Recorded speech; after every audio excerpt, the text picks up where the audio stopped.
All right, I'm not sure which episode this is going to be, but I was having a conversation with, I'll say, a friend of a friend, um, and we were talking about theological things, and we started going down this path, and he started asking me some questions via text.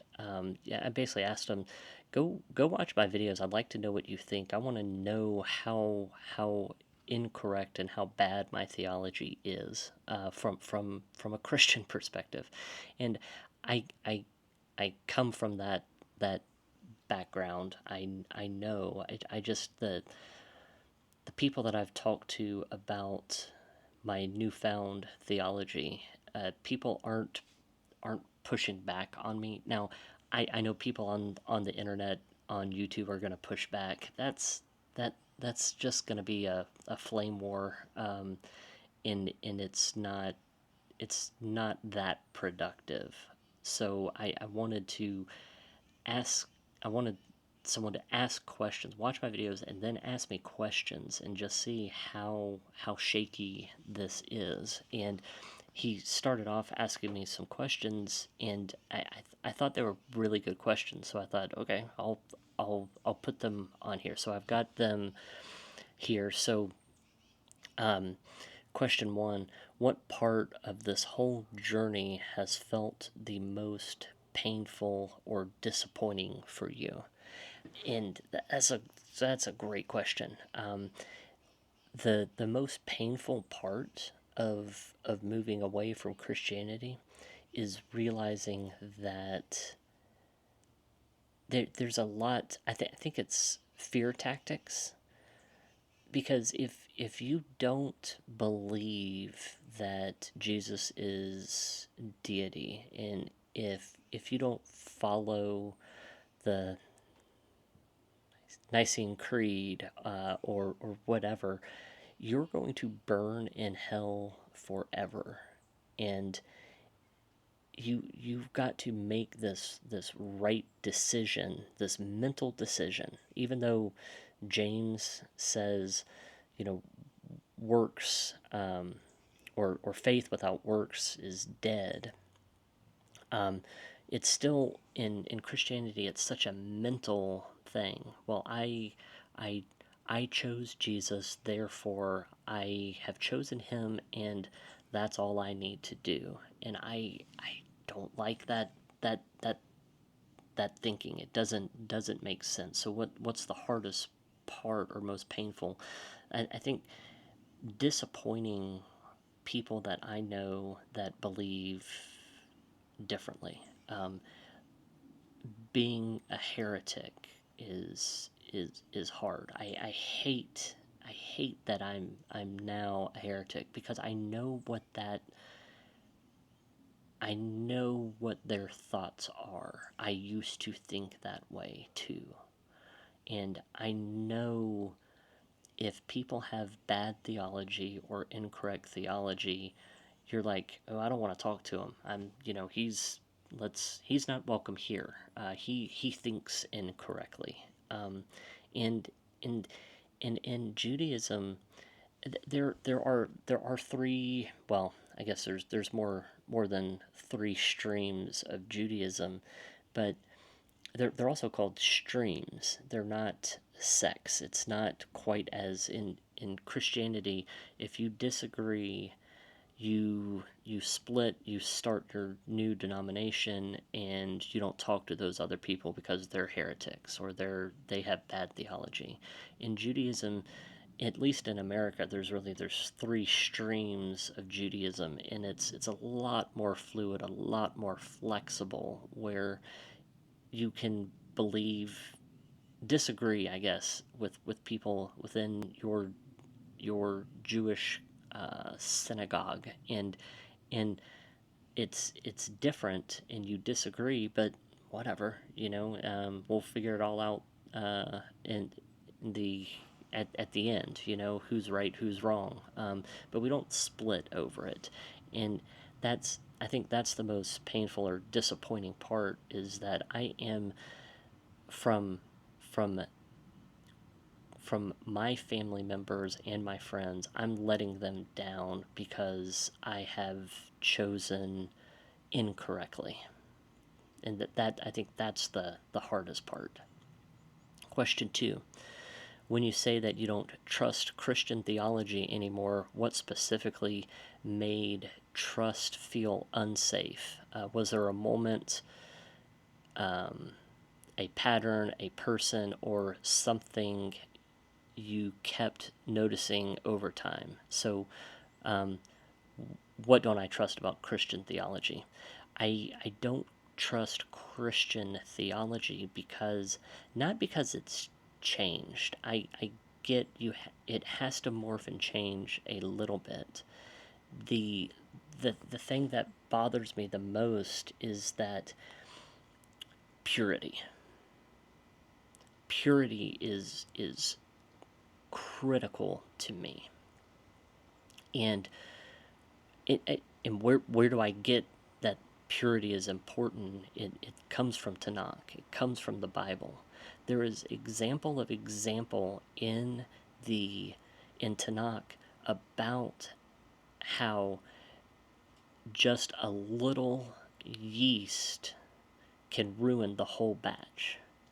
And God has given us rules and regulations on how he wants to be served and worshiped. And when the church comes in and says, well, let's take this Germanic Yule log, let's take these Easter bunnies, and let's integrate these things and purify them and claim them to be pure and holy, yet they're not. That's my problem. I don't trust Christian theology because it goes against what God says. At least that's how I see it. Question 3.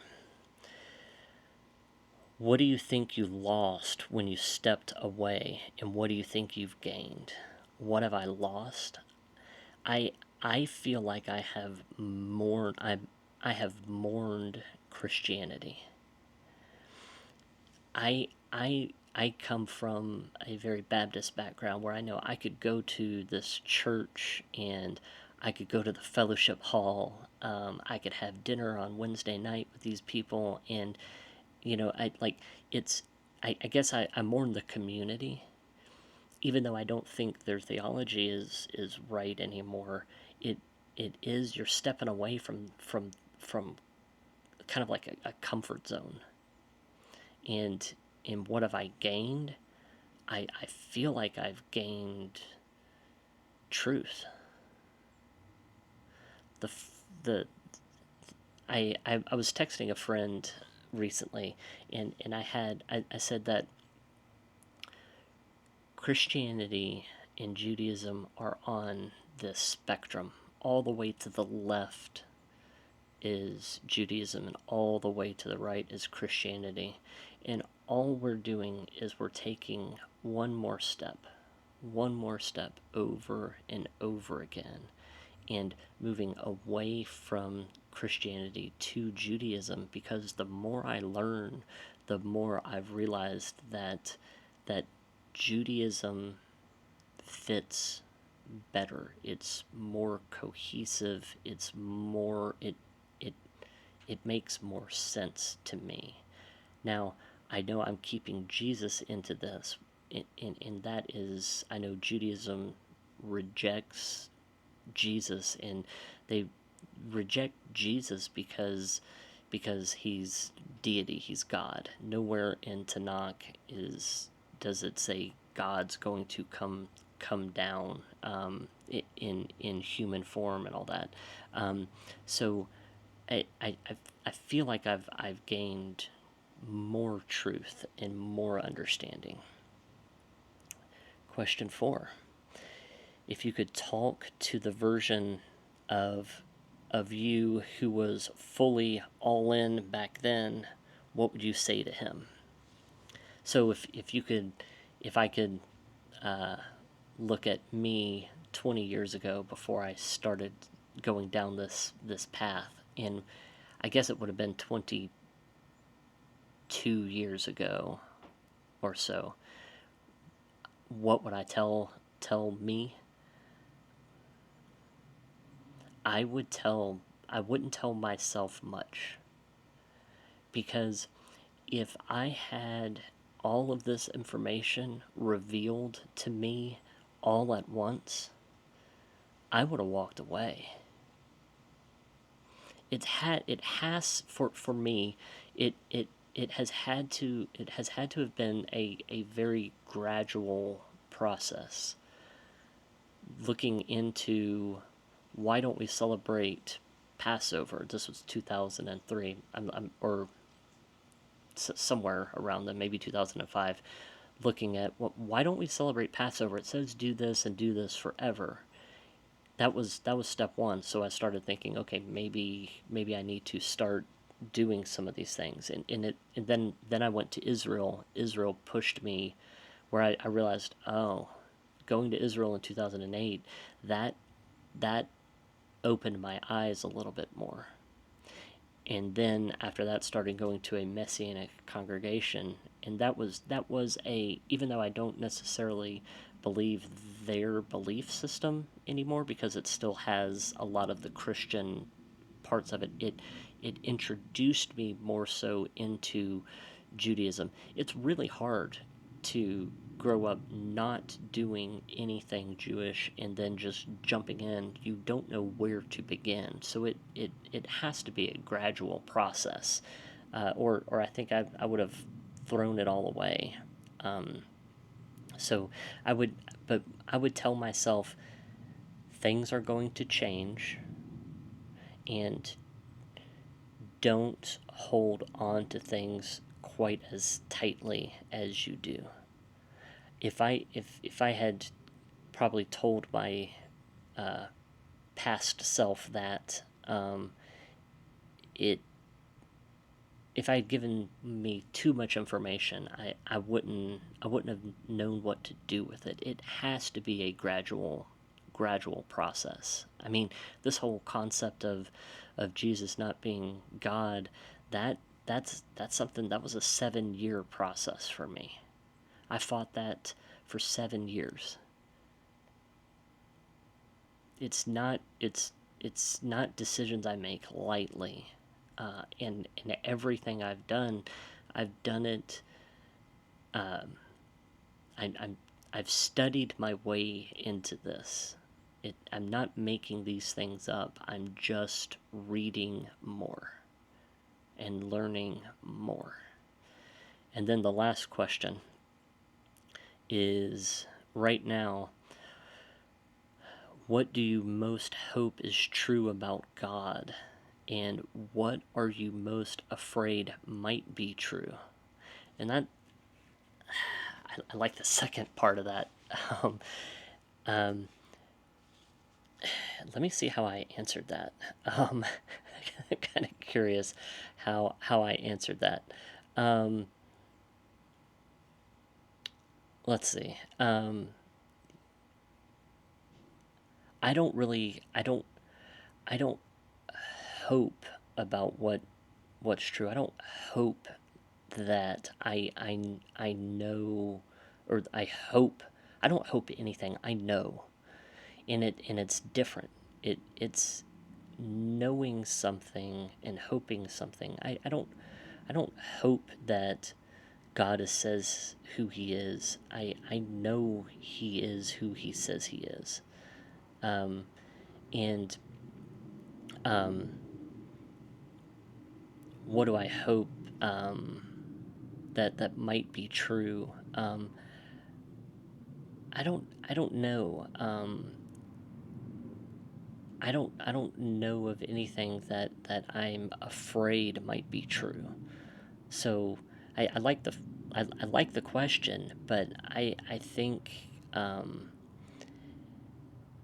I think I've got a lot figured out. I know that sounds slightly arrogant, but I feel more comfortable in where I am now versus where I was in Christianity. In Christianity, I was I'm hoping that this Trinity thing makes sense, and I'm hoping that Jesus is who he says he is, and I hope I feel like I think once you knock down some of these pillars and you rebuild the foundation a little bit, I think I'm standing on more solid ground. I'm more comfortable with this, even though I know I don't fit in Christianity, and so I've lost what how many people are Christians in the world? 2 billion. You know, I don't fit in that crowd anymore, and I don't really fit in Judaism without having a conversation with somebody,